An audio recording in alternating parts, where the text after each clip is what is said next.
साकिब, तनवीर और सुमेरा खान ने हमें ज्वाइन कर लिया है। बहुत शुक्रिया साकिब, आप हमारे साथ रहिएगा क्योंकि पाकिस्तान स्पेसिफिक खबर है। तो मैं सुमेरा से पहले आगाज़ करूँगा। सुमेरा, ये इंतज़ार हम कर रहे थे कि डोनाल्ड ट्रंप की तरफ से बोर्ड ऑफ पीस की अनाउंसमेंट जो हुई तो हमारा रद्दमल क्या होगा, तो आज हमने उसको ज्वाइन कर लिया।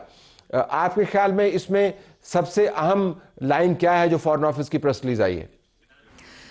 शुक्रिया तले साहब। इसमें सबसे अहम चीज़ ये है कि पाकिस्तान ने एक बड़ा वाज़ेह पैगाम दिया कि किसी भी किस्म के ब्लॉक पॉलिटिक्स का हिस्सा ना होते हुए भी उन्होंने सबसे स्ट्रेटेजिक जो एक फोरम है, प्लेटफॉर्म है, उसको ज्वाइन किया है और खालिसतन ये फ़लस्तीन की अपनी खुद मुख्तारी, उनके ऊपर जो एक गासिबाना तसल्लुत है, उनके लिए इमदाद की रुकावटें थी, वो सब चीज़ें देखते हुए पाकिस्तान ने एक बड़ी जारहाना किस्म की फॉरेन पॉलिसी जो है उसको एक्सरसाइज भी किया है और अब उसको इम्प्लीमेंट भी करने जा रहा है किसी भी किस्म के दबाव के बगैर। और इसमें अगर देखा जाए तो फ़लस्तीन सेंट्रिक है ये सारी पॉलिसी, जिसके तहत वो इस बोर्ड ऑफ पीस में भी जाएगा। प्लस दूसरी बड़ी चीज़ है कि पाकिस्तान ने एक स्ट्रेटेजिक अपना एक जो कैरेक्टर है उसको यहाँ पे बहुत अच्छे तरीके से वैलिडेशन उसकी रिसीव की है कि ज़ाहिर है और भी मुस्लिम ममालिक हैं, मगर अगर उसको देखा जाए ईमानदारी से तो दुनिया देख रही है कि पाकिस्तान का एक अहम किरदार है बीइंग न्यूक्लियर पावर भी, और पाकिस्तान ने अपना वो किरदार एक स्ट्रेटेजिक टेबल के ऊपर न सिर्फ उसको ग्रैब किया है, बात की बड़ी अहम है कि ये गाज़ा के हवाले से जो बाकायदा अमेरिका के सदर की जानब से एक पीस प्लान दिया गया था, उसके हवाले से हमने बोर्ड ऑफ पीस, उसमें शामिल भी है बोर्ड ऑफ पीस क्योंकि इसका आगाज़ वहीं से हुआ, हमने उस कॉन्टेक्स्ट के अंदर बोर्ड ऑफ पीस को ज्वाइन किया क्योंकि ये जो क्रिटिसिज्म आ रहा है कि ये तो एक मुतबादल बॉडी बन रही है यूएन की, उस पर भी मैं आऊँगा, आपसे सवाल करूँगा। लेकिन आपका नुकता अहम है कि ये गज़ा के हवाले से जो मामला है उस के कॉन्टेक्स्ट के अंदर इसको देखना चाहिए। ज़रा मैं साकिब के पास चलता हूँ। साकिब, वज़ीर-ए-आज़म वहाँ पर मौजूद और chief of defence forces general Asim Munir भी वहाँ पर मौजूद, सारी दुनिया के नुमाइंदगान वहाँ पर मौजूद। क्या डोनाल्ड ट्रंप ने, मैं CNN को देख रहा था, वो कह रहे थे जी कि इन्होंने डिस्कर्सिव स्पीच की है, यानी इधर उधर घूमती घामती स्पीच की है। आपके इंप्रेशंस क्या है स्पीच के बारे में? उसके बटन के ऊपर अभी आते हैं। देखिए, डोनाल्ड ट्रंप की स्पीच को खत्म हुए तकरीबन 45 मिनट हुए हैं और मैं यहाँ पर इंटरनेशनल सेंटर में मौजूद हूँ जहाँ पर तमाम इंटरनेशनल जर्नलिस्ट मौजूद हैं। मैं स्पीच के दौरान उन जर्नलिस्ट को मॉनिटर कर रहा था, उनके रिएक्शंस देख रहा था और स्पीच के बाद भी मैंने उन्हें देखा। तो यहाँ पर जो डिबेट हो रही है डोनाल्ड ट्रंप की स्पीच को लेकर, वो उसके सब्सटेंस पर नहीं हो रही। वो उनके जो पॉट शॉट्स थे, जो उन्होंने क्रिटिसाइज किया, मैक्रोन को क्रिटिसाइज किया, जैसे आपने बात की, उन्होंने यूरोपियन लीडर्स को क्रिटिसाइज किया, उसके ऊपर ज्यादा बात हो रही है, उसका ठट्ठा लगाया जा रहा है। उसके जो सब्सटेंस की बात है उसके ऊपर ज्यादा बात नहीं की जा रही। उसका प्रिसाइजली रीजन एक ये भी है कि प्रेसिडेंट ट्रंप ने मोस्टली वही बातें की हैं जो पिछले 3-4 दिन वो करते आ रहे हैं। शायद उसमें एक चेंज ये था कि उन्होंने इस बार जब ग्रीनलैंड का जिक्र किया तो उसमें उन्होंने यहाँ पर फोर्स का भी जिक्र कर दिया, जो पहले उन्होंने कभी जिक्र नहीं किया था। उन्होंने कहा तो है कि वो फोर्स का इस्तेमाल नहीं करेंगे, बट सिर्फ मेयर मेंशन कर देना कि force is on the table या फोर्स की बात हो रही है, तो आई थिंक ये बहुत इंपॉर्टेंट बात थी पाकिस्तान के लिए। आई थिंक मैं एक सिर्फ इंपॉर्टेंट बात करना चाहूंगा जो आपने पहला सवाल किया था। आई थिंक मेरे पास एक एनेक्डोट है आपके साथ शेयर करने के लिए गजा और फलस्तीन के हवाले से। आज मैं प्राइम मिनिस्टर के साथ यहाँ पर कांग्रेस हॉल में मौजूद था, तो हम लोग एक जगह पर वॉक कर रहे थे, तो रास्ते में हमें फलस्तीनी वज़ीर आज़म ने रोका, प्राइम मिनिस्टर को, खुद उनके पास आए, उनको इंट्रोड्यूस कराया और साथ ये भी कहा कि आपकी सपोर्ट का शुक्रिया। सो इस पूरे ये जो बोर्ड बन रहा है या जो भी प्रोसेस हो रहा है, इसमें सबसे बड़ा स्टेक होल्डर फलस्तीनी है या गजा का बाशिंदा है, तो उनकी तरफ से तो पाकिस्तान को ये कहा गया है कि आपकी सपोर्ट का शुक्रिया। ये दिलचस्प आपने बात की है और इसी से मैं ज़रा सुमेरा के पास वापस जाना चाहूँगा और आपके पास आऊँगा ग्रीनलैंड के हवाले से, क्योंकि ग्रीनलैंड के ऊपर ख्याल ये किया जा रहा था, अनाउंस करेगा कि अगर आपने हमारी बात मान ली तो बहुत अच्छा, वरना हम खुद ही इसको छीन लेंगे। लेकिन वो कहने से रुक गया। ज़रा उसका भी आपसे तशरीह उसकी लेंगे, तजिया लेंगे। सुमेरा ज़रा वापस आइएगा। ये जो क्रिटिसिज्म आ रहा है कि ये तो अक़वाम मुत्तहिदा को रिप्लेस करने वाला है, कुछ इंडियन ट्वीट्स में देख रहा था जी कि आपने तो उसको मान लिया, अब तो अब आप किस मुंह से इंडस वाटर ट्रीटी का मामला लेके जाएंगे यूनाइटेड नेशंस में, किस मुंह से कश्मीर की बात करेंगे। ये जो प्रेस रिलीज जारी हुई है, इसको जब हम पढ़ते हैं, इसमें कहीं पर आपको लगा कि अक़वाम मुत्तहिदा के मुतबादिल के तौर पर यह बोर्ड ऑफ पीस पाकिस्तान ने एक्सेप्ट किया? नहीं नहीं, बिल्कुल नहीं तले साहब, इसमें बहुत ज़्यादा स्टडी करने की ज़रूरत है। डिप्लोमैट्स खुद इस चीज़ को कुछ टाइम तक क्लियर करना शुरू कर भी देंगे।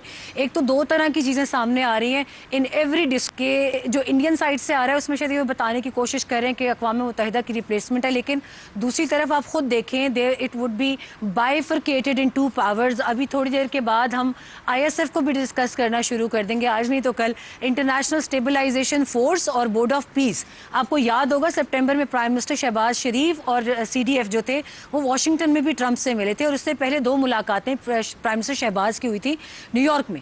तो 24 घंटों में 3 बार प्रेसिडेंट ट्रंप से मिले थे, और ये तमाम तर डिस्कशंस आपको ये भी याद होगा under Chatham house rule Qatar और जॉर्डन ने जो को होस्ट किया था उस डिनर को प्रेसिडेंट ट्रंप के साथ, जिसमें पाकिस्तान भी था।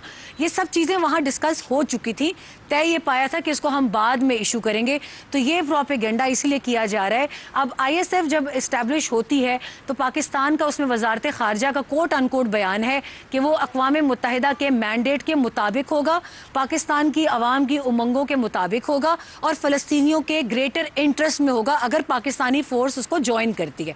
पहली बात। दूसरी बार अक़वाम मुत्तहिदा के तमाम तर इदारे, उसके ज़ैली इदारे, उसकी तमाम तर कमिटीज़, उन सबको इसके अंदर ऑन बोर्ड लिया जाएगा, और उनकी डिस्कशंस और उनकी रिकमेंडेशंस को as a piece of paper, इसकी तमाम तर जो गाइडलाइंस है और TORs हैं, they will be included in all the वो जो एक सब्सटैंशियल उनकी डिस्कशंस और कंसल्टेशंस होंगी उसके अंदर अक़वाम मुत्तहिदा शामिल होगा। ज़रा साकिब के पास चलते हैं। साकिब, ज़रा ग्रीनलैंड के हवाले से आपका तजिया लेके फिर मैं उसके ऊपर वापस आऊँगा कि वज़ीर आज़म भी वहाँ पर मौजूद है, चीफ ऑफ डिफेंस फोर्सेस भी मौजूद हैं, डिप्टी प्राइम मिनिस्टर भी मौजूद है, और आज के दिन ही हमने बोर्ड ऑफ पीस को ज्वाइन करने का ऐलान भी किया है कि आपको उसमें लिंक नज़र आता है नहीं आता। लेकिन उससे पहले ज़रा ग्रीनलैंड के हवाले से अपना तजिया दीजिएगा, क्योंकि हमारा ख्याल था कि शायद आज वो कह दे कि मैं तो जा रहा हूँ, रोक सकते हो तो रोक लो, लेकिन उसने ऐसी बात नहीं की।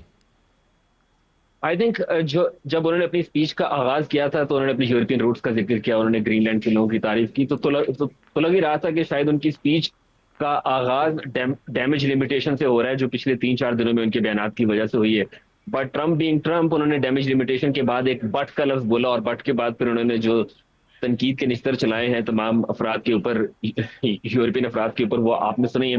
बट ग्रीनलैंड के ऊपर जो फोर्स की बात हुई है, आई थिंक उसकी जो सिग्निफिकेंस है वो ये है कि ट्रंप ने बात तो कर दी है, बट ट्रंप को भी शायद ये अंदाजा होगा कि जो फोर्स है वो एक ऑप्शन नहीं है, क्योंकि अगर ग्रीनलैंड के ऊपर हल्की सी भी स्कर्मिश कोई होती है जिसकी कोई पॉसिबिलिटी नहीं है, तो that will be the end of NATO, जिसके बहुत बड़े रेपरकशंस होंगे स्पेशली यूरोप के लिए, और यूरोप कभी भी नहीं चाहेगा, खासतौर पर उस वक्त जब रूस ने यूक्रेन के ऊपर हमला किया हुआ है। सो इसके जो ग्रीनलैंड के रेपरकशंस हैं वो यूरोप के लिए बहुत बड़े हैं, इसीलिए ट्रंप आई थिंक इस बात को लेवरेज कर रहे हैं। उनको पता है कि यूरोप कार्ड नहीं है प्ले करने का, सिर्फ यूरोप ने एक ही कार्ड प्ले किया है जिसको जो मेरे निकाल के उसको वो यूज भी कर पाएंगे, वो है कि एक बंदूका लॉन्च करेंगे वो इकोनॉमिक। उसने कहा कि आप हमें उल्लू बनाते रहे हैं, आप हमारी जेबों में से पैसे निकालते रहे हैं, आप हमारे खाने खाते रहे हैं, आप हमारी फौज से मुस्तफीद होते रहे हैं, और जब हमें एक टुकड़ा चाहिए बर्फ का अपनी सिक्योरिटी के लिए तो वो आप हमें दे नहीं रहे। और आप कैसे लोग हैं, आप हमें महंगी घड़ियां बेचते हैं, स्विट्ज़रलैंड को कहा, बरतानिया को कहा कि आप हमें महंगी दवाइयां बेचते हैं, जर्मनी को उसने क्या कहा। और दो जो लीडरान हैं जिनकी तारीफ की बराह रास्त और बिलवास्ता, वो पुतिन और प्रेसिडेंट शी हैं। जी एब्सोल्युटली। और इसमें एक बहुत इंटरेस्टिंग बात उन्होंने की थी, जब उन्होंने तारीख का जिक्र किया, उसमें उन्होंने बताया कि दूसरी जंग अजीम में जब ग्रीनलैंड के ऊपर कब्जा हुआ था तो उसको 6 घंटे नहीं लगे थे, 6 घंटे का वक्त उन्होंने जिक्र किया था, शायद जिससे वो बताना चाह रहे थे कि यार डेनमार्क को कहा कि आपने लड़ाई की बड़ी 6 घंटे की। और हमने फिर जो है वो आपको वापस लेके दिया, और हमसे बहुत बड़ी गलती हुई कि हमने आपको वापस कर दिया। और आई थिंक जो वो गोल्डन डोम की भी बात करते हैं, मुझे उसकी इस तरीके से समझ नहीं आई कि गोल्डन डोम अगर उन्होंने वहां पर इंस्टॉल करना ही है तो उसका मतलब ये है कि उस एरिया के अंदर कोई ना कोई उनको स्ट्रेटेजिक इशू है। मेरी नजर में उस एरिया में जो है वो या तो एक तरफ पर यूरोप है या दूसरी तरफ के ऊपर अमेरिका है, बीच में रशिया थोड़ा सा आता है, बट उनको उससे जो है वो गोल्डन डोम की वहां पे उन्हें कोई जरूरत नहीं है। उन्होंने चलते चलते एक बहुत इंटरेस्टिंग बात की थी, उन्होंने कहा था कि यहाँ पर रेयर अर्थ मिनरल मौजूद है, बट उन्होंने ये भी कह दिया कि मैं इसके लिए वहां पर नहीं जा रहा। तो शायद उनकी इस बात में बहुत सी बात निशानी है। वही है साकिब, बात वही है। गोल्डन डोम वहाँ पे क्या लगाना है, आपकी बेस वहाँ पर मौजूद है।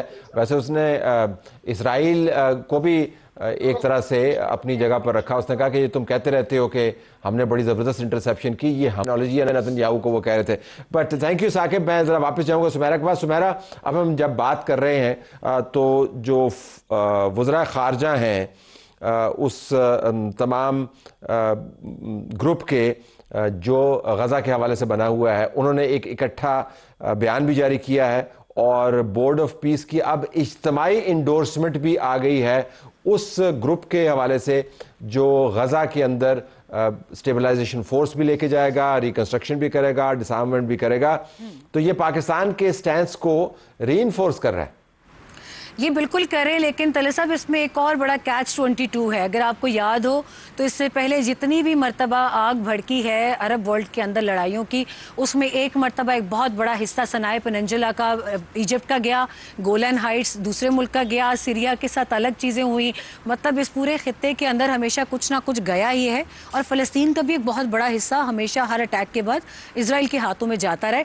जो मेन एक चीज़ है जिसका कह सकते हैं कि एंटी पाकिस्तान जो एक फैक्टर है, उनको जो चीज़ इस वक्त ट्रबल कर रही है वो ये कि पाकिस्तान ने ये कबूल तो कर लिया है, अब आगे इसका दूसरा हिस्सा भी बहुत जल्दी सॉल्व हो जाएगा आईएसएफ के हवाले से। तो अगर पाकिस्तान वहां आ जाता है तो Pakistan would be a greater threat for those evil forces. तो इसलिए इसके लेकिन सिर्फ पाकिस्तान ने नहीं जाना सुमेरा, सिर्फ पाकिस्तान ने नहीं जाना, वो तो एक इज्तिमाई फोर्स है, पाकिस्तान उसका हिस्सा होगा। और ये भी अभी हमें इल्म नहीं है कि क्या पाकिस्तान अपने फौजी भेजेगा। शेप किया जा रहा है। आपने वो एक भारतीय सहाफी का क्लिप देखा होगा जिसमें वो इजरायली ऑफिशियल से बात कर रहे हैं। तो एक चीज डेवलप की जा रही है कि क्या पाकिस्तान को यहाँ आना चाहिए या नहीं। तो वो प्रोपेगेंडा भी इस वक्त सरासर एक मनफी सेंस में जा रहा है। लेकिन जब से ये ग्रुप जब से ये ग्रुप की स्टेटमेंट आई है तो पाकिस्तान ने जो बोर्ड ऑफ पीस ज्वाइन किया है वो वाज़ेह हो गया कि उसका बराह रास्त ताल्लुक गज़ा के मामलात से ही है और ये अक़वाम मुत्तहिदा का सब्स्टिट्यूट नहीं बन पा रहा। साकिब और सुमेरा, आपका बहुत शुक्रिया। नाज़रीन, प्रोग्राम हमारा जारी है।